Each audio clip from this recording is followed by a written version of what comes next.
wolves. Eaten by wolves. By what? Wolves. Hello and welcome to a Talk Lit Get Hit bonus chapter, the little book chats in between the big ones. We'll talk about reading, authors, and have discussions with people who, like us, can't shut up about books. We might get sidetracked and talk about literally anything else, But this is a bonus chapter we wrote just for you. I set out with malice in my heart, looking for the perfect book to teach Bridget a lesson for liking Jacob Black. I don't like Jacob Black. You were a Jacob Black apologist once when you cried and when he got sad when he got his wedding invite. Wait, I was. Even It was about Edward. Edward was just so nice. details. Who needs them? Yeah, okay, fair enough. And, you know, there was also a more sort of benevolent part of me that was looking for a book that would really fill The Bride by Ali Hazelwood's shaped hole in your chest. So I did think that I wanted something paranormal, something sort of in the vein of Twilight. Mm-hmm. And I came across the perfect choice. I unfortunately have no live recordings of me discovering this. I have like 3 or 4 voice messages where I've been like, I'm freaking out, guys. I'm freaking out. It's 24 hours later. I haven't made a choice. What do I choose? They're all completely unusable. I was nervous until I saw this book. I was just thinking, oh my God, what's it going to be? But I know and I've read it. Got so scared. You were just so good at the suspense. The book I chose was Hungry for Her Wolves by Tara West. Book 1 in a reverse harem paranormal romance. Just reading that now. Take it away. Okay. I have a live recording of me opening the message detailing my destiny. Here we go. Okay, Laura has just sent through a message saying that she's picked the book that I'm going to read. So I'm going to open up the link and I'm going to blind react to the book. So let me do that right now. Oh, I can't believe this. Oh my God. This was going to be the book that I was going to pick for her. Oh my God, it's Hungry for Her Wolves. A reverse harem paranormal romance by Tara West. Okay, that is so funny. I'm so glad I didn't pick that for her. Okay, so I'm just looking at the cover. There are 4 angry looking wolves on the front cover and there's a girl deep in a wrap squat.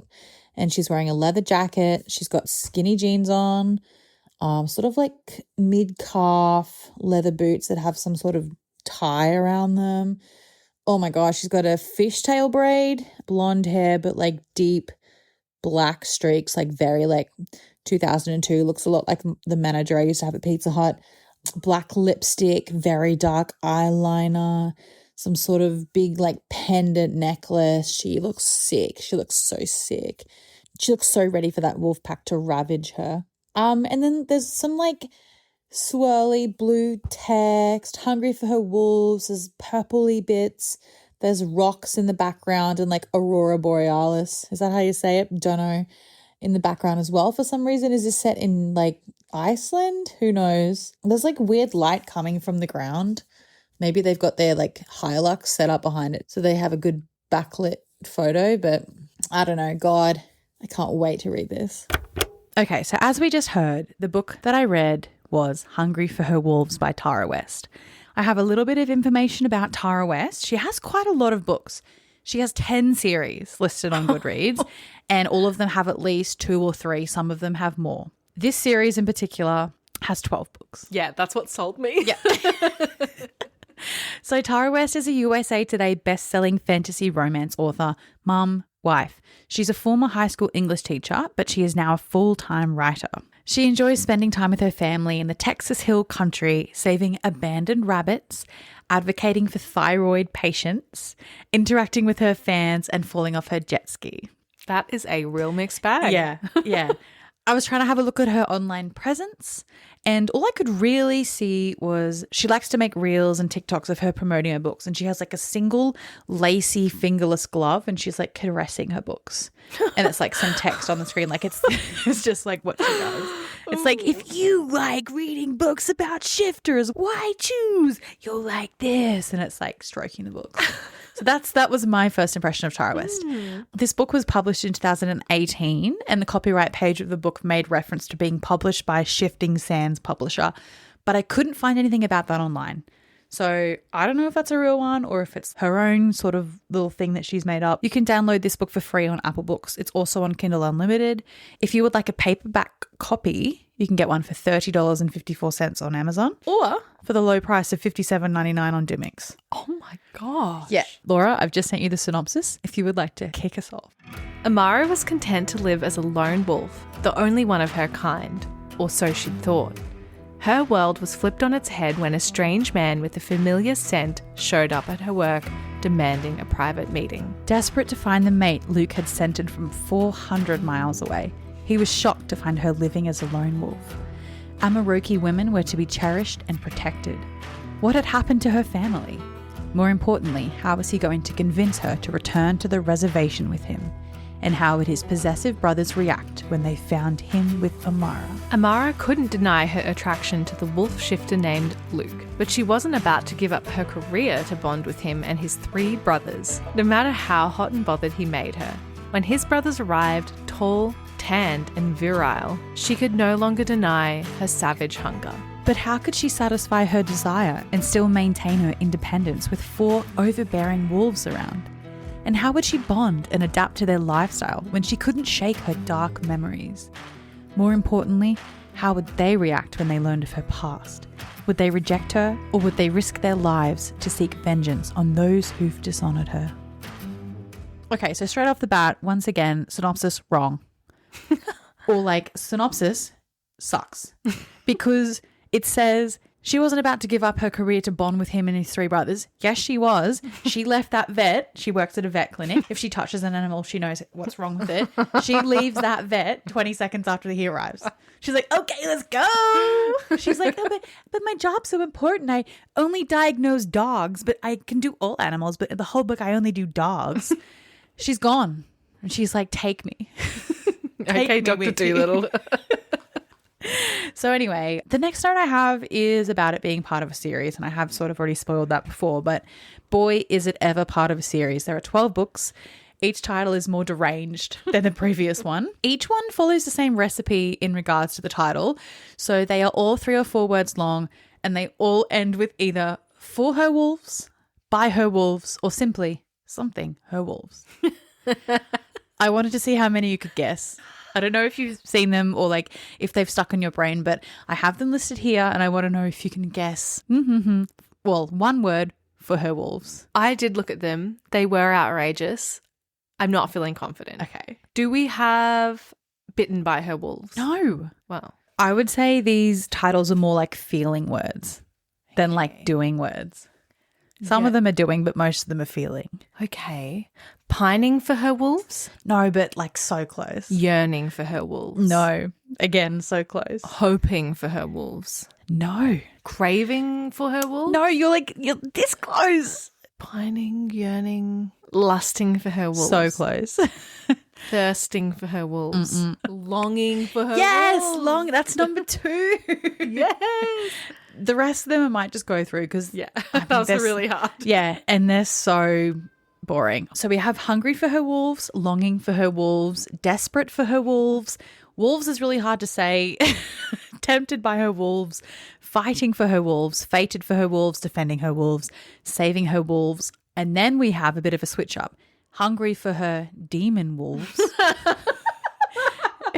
Captured by her demon wolves, hunted by her demon wolves, protected by her wolves. The cover for Protected by Her Wolves was really good, right? Now, I don't know if these are all about the same person. I don't care to know. But crazy. Now I'm going to take you through how I felt after reading the book or during the book. So I was a bit scared before I started reading because I remember when we finished Credence and we were like, I thought this would be a reverse harem situation. And I was really worried about whatever we had put into the universe that led me to this book. When I finished it, I think it was actually worse than I thought it was going to be.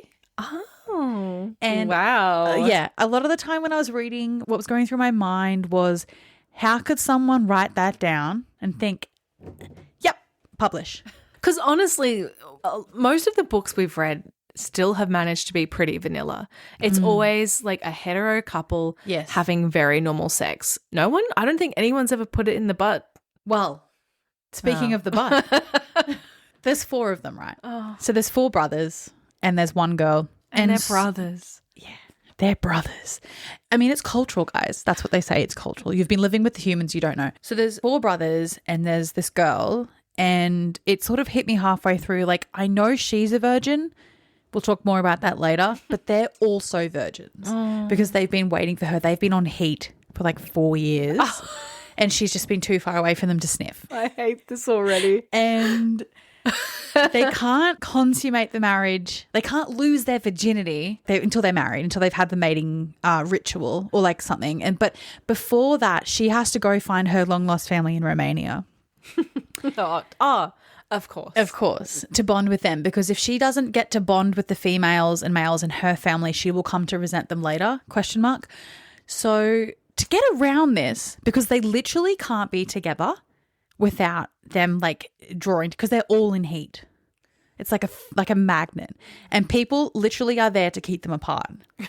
It's disgusting. So they sneak out one night and they're like, "Oh, baby girl, you're so hot. I just can't help it. I've got this tent in my pants." And so what they decide to do is an anal gangbang. Oh. They're all virgins. And this is what they decide to do. It's absolutely awful. Anyway, I've gotten ahead of myself. I don't know people that would like these books. And I don't know if people would be telling me that they did if they did, if that makes sense. Obviously, there are many people, many people whose, like, these books are their brand of heroine. Shifter, Why Choose, Wolf, reverse harem romance books. But I honestly can't even begin to understand what they're getting out of this, other than like scratching some sort of desire or like fetish within them. And if that is the case, I have to say that they would be sexually drained.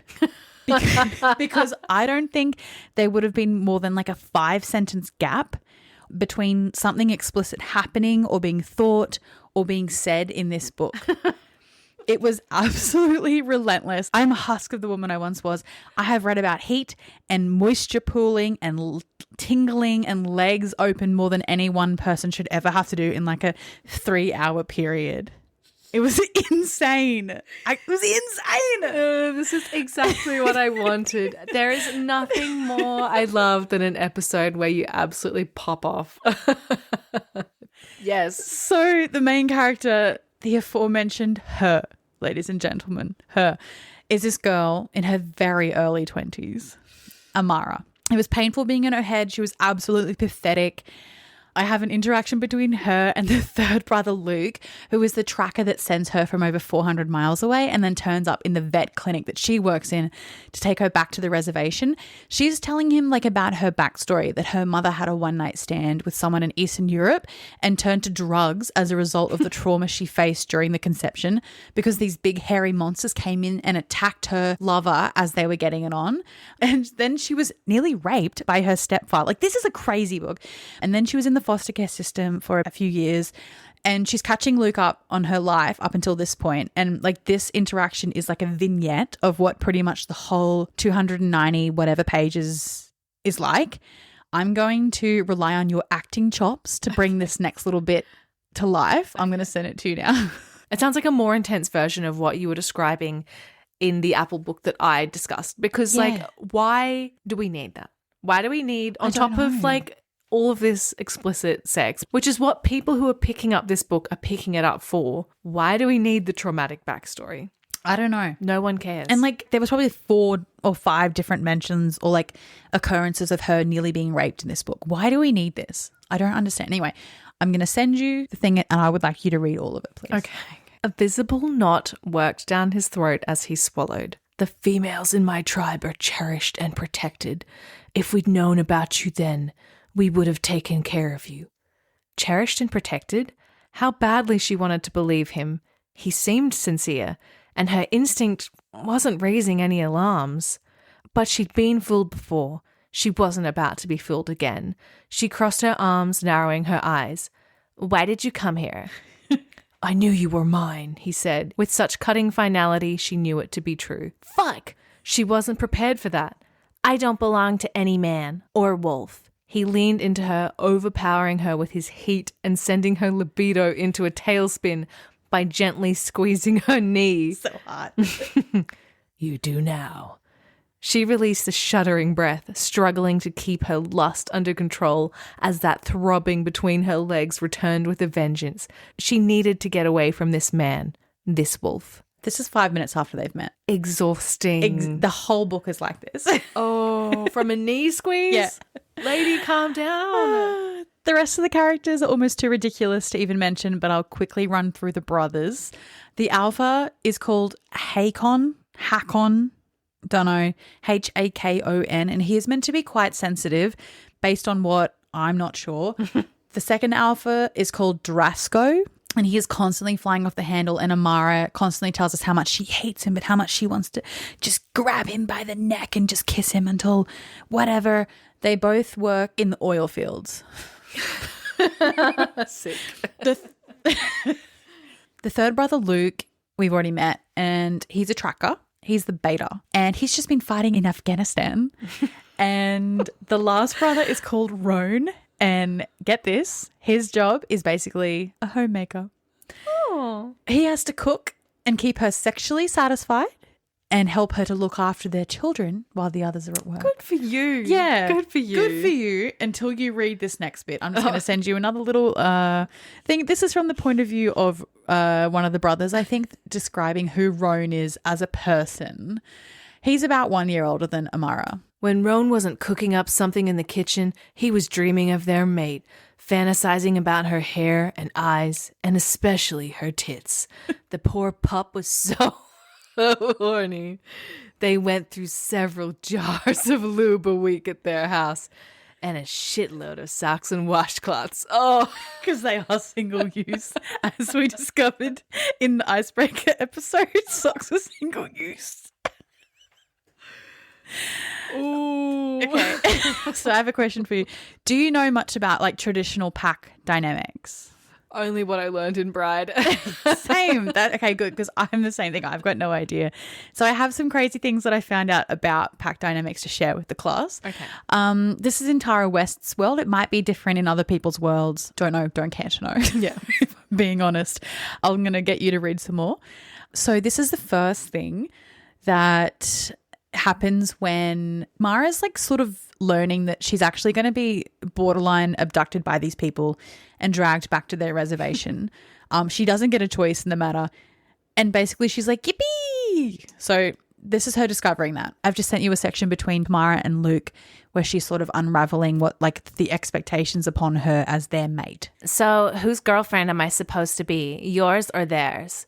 Yes, he answered evenly, a muscle twitching in his jaw. She blinked hard, looking at him as if he'd grown a second head. Yes, what? We made as a pack. 1 female and 3 to 4 brothers, depending on the size of the pack. That's how it's done in our species, he said matter-of-factly, as if sharing a girl with his brothers was the most natural thing in the world. 1 she-wolf bears a daughter, and 3 to 4 sons. So she hears this, like, granted she does have a little bit of resistance. She's like, I'm not your baby-making machine. But then she's like, okay, let's go. As you would expect in a book of this sort, there are some very, I would say, outdated views of women. Not surprised? Not surprising at all. Something really crazy that happens is they actually have to drive back to the reservation in 2 separate cars because they have to keep her separate from the other brothers. Oh. And so we get this little gift of a scene between the brothers. They're just sharing about how horny they are over her. When they're driving like 4 hours back to their place. I'll just send you something else to read. So this is between the brothers. This is really making me think like how lucky we were that Caleb was mute. Yeah. And there's only 2 of them. I'll kill any humans who touched her, Drasko seethed. Bro, Hakon spoke through gritted teeth. You need to control your temper. Don't tell me to control my temper. Drasko clenched his hair by the roots, looking ready to rip it out of his head. This is fucked up. The tension in the cab was getting so thick, Hakon could feel the weight of it pressing down on his chest. Relax, bros, Luke chuckled. I smelled her virginity. Oh. Disgraceful. Also, not only can he smell her virginity and not only can he smell that she's in heat, their fathers are also there. They can also smell it. Oh. And then her grandparents arrive from Romania. they can smell it. And then she goes to Romania back with her grandparents. Everyone there can smell it. Oh, it's astonishing that it's talked about so widely. Yeah. It's not just the men who have bad attitudes towards women, as you might expect. The main character in this book, Amara, she is also not going to be winning any awards for Feminist of the Year anytime soon. So they go to a diner on the way back to the reservation, and she is getting quite jealous of the way the waitress is sort of hitting on the brothers. And so she comes over to bring the check, and Amara goes, "You might want to pull up your top before your tits fall out." Yes, Woman of the Year. The waitress straightened, giving Amara a look. She matched the waitress's glare with one of her own, inwardly cheering when the redhead quickly looked away. Amara triumphantly smiled. "That's right, bitch."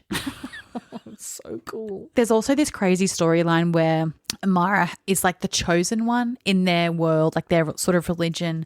The goddess and the god, they were involved in her conception, and she's named after them. And like she's the chosen one basically, and that's why she can diagnose what's wrong with the animals. She can't heal them. That's but why she can has so many diagnose. sequels. Yeah.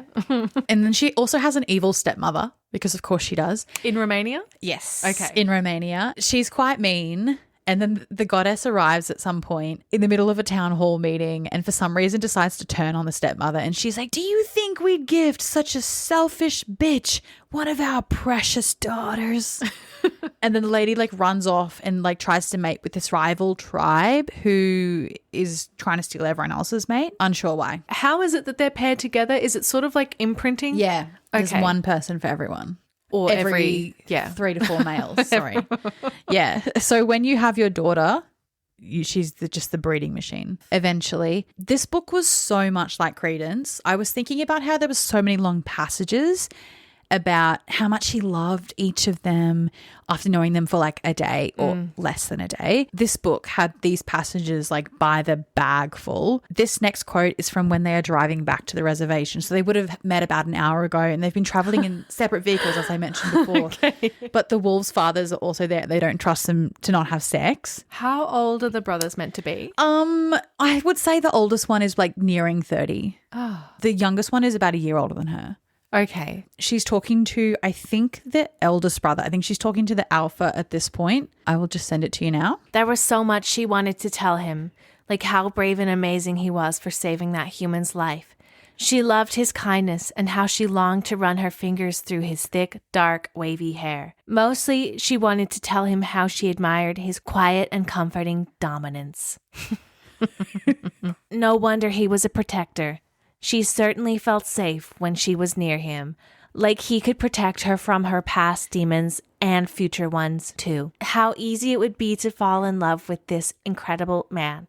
Still at a loss for words, she told him of her feelings the only way she knew how, by wrapping her arms around his strong neck and giving him a soft kiss on his full lips. Yeah, this is an hour into the road trip. Well, I think like generally you are familiar with people's quiet, comforting dominance by that point in their relationship. I have another example of this. It's probably like maybe 4 hours later. I think at this point they've actually arrived back at the reservation, and they go down to this lake. And actually it sounds like a vibe. Like, don't get me wrong. It sounds like a beautiful cabin overlooking some kind of lake. And she sees this like sort of thing in the distance, and they come closer, and it's some men on a canoe with a little boy.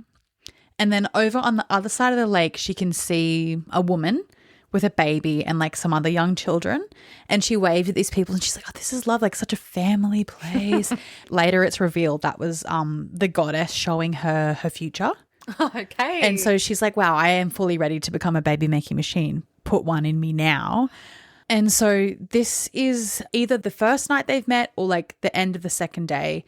One of the brothers, don't know which one, said this to her. I'll just send it to you now. His eyes were as hard as steel. All I want is to protect and love our mate and daughter, and to raise brave and kind sons.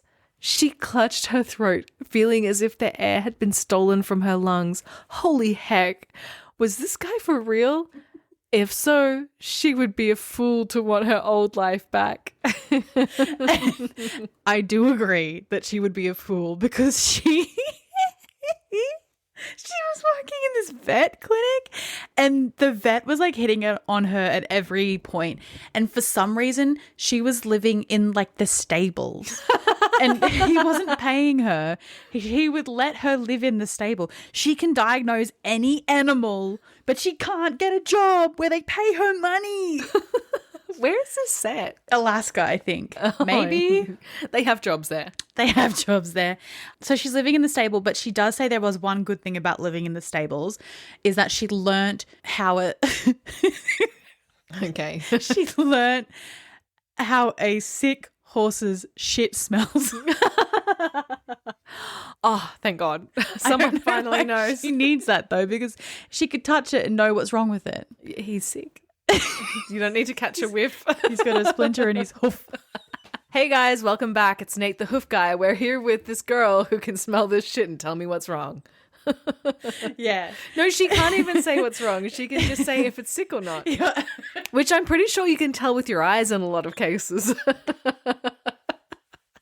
When she first got to the reservation, there was a dog, like someone else's dog, because she's got all these dogs as well. And she cries when she has to leave the vet's dog. She's like sobbing. She's like, I'll never forget Max. And they're like, okay, that's not your dog. We're not stealing the dog.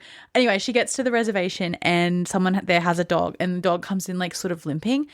And she was like, oh my God, puppy, what's wrong? And the girl's like, no, don't, like, never mind him. He like fakes it for attention. And she's like, actually, no, he has a splinter in his, I don't know what they're called, foot. Right vestibule. Yeah. And so then they take the dog to the vet, which is like 2 hours away. And she's right. That's so useless that she never trained to do anything about it. Something that you and I have often said to each other off and on mic is that we could have written this. To test this theory, I have written a little quiz for you to test your romance author instincts and see how predictable or unpredictable Hungry for Her Wolves truly is. Okay. First question. It's a multiple choice question.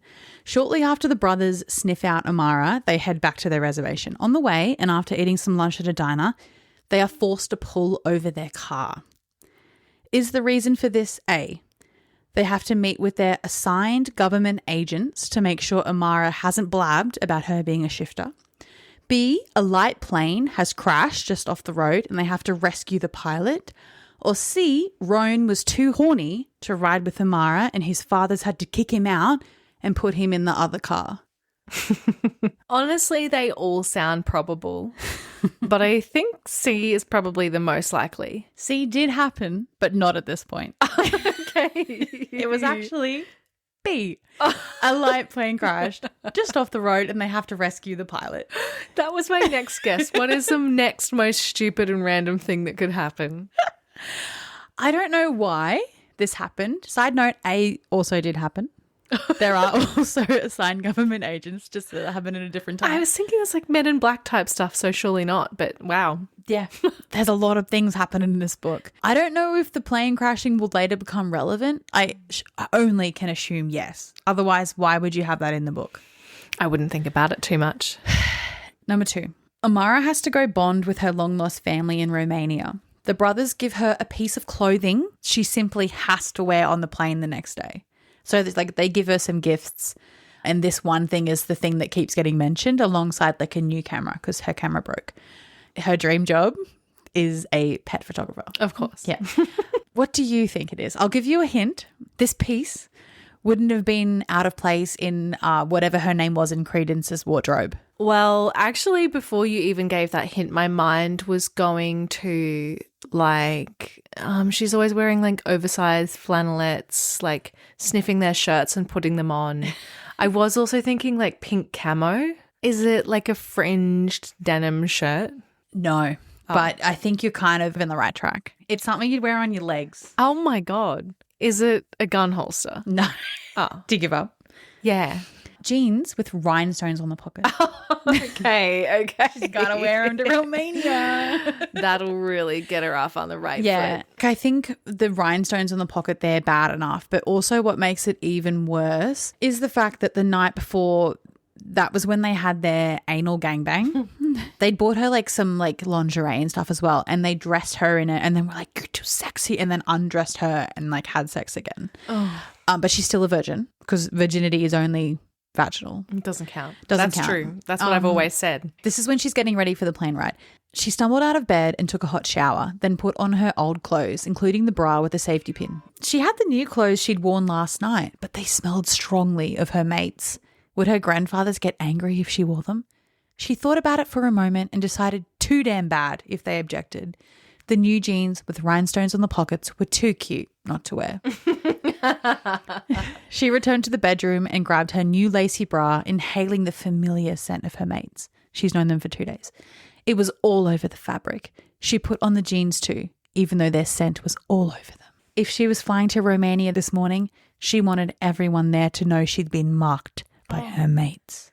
What a desperate, lonely woman. The next question is another multiple choice. Okay. Which word or phrase was not found in the book? A, girly parts. B, mantrum, like man tantrum. C, glistening folds. Or D, explosive fart. I think glistening folds is definitely in. Something tells me mantrum is in. Like if there are boys that are brothers, Yeah. it's the best we can really do with that dialogue. Then I'm kind of thinking explosive fart seems a little too left of field to not be in the book. But then girly parts, I just think about these narrators and how often they are like so juvenile and like, my pee-pee was stinging or whatever. I think it could be a trick question and they're actually all in the book. It's not a trick question. Okay, I will go with girly parts was not in the book. Ba-bow. It was glistening folds. Really? Yeah. Isn't that wild? That's crazy. Yeah. Not even one mention, not a single Not fold. even a glimmer. Wow. Just one flap. Yeah. Okay, here's another one. This is a ranker. This is a really hard Okay. quiz, by the way.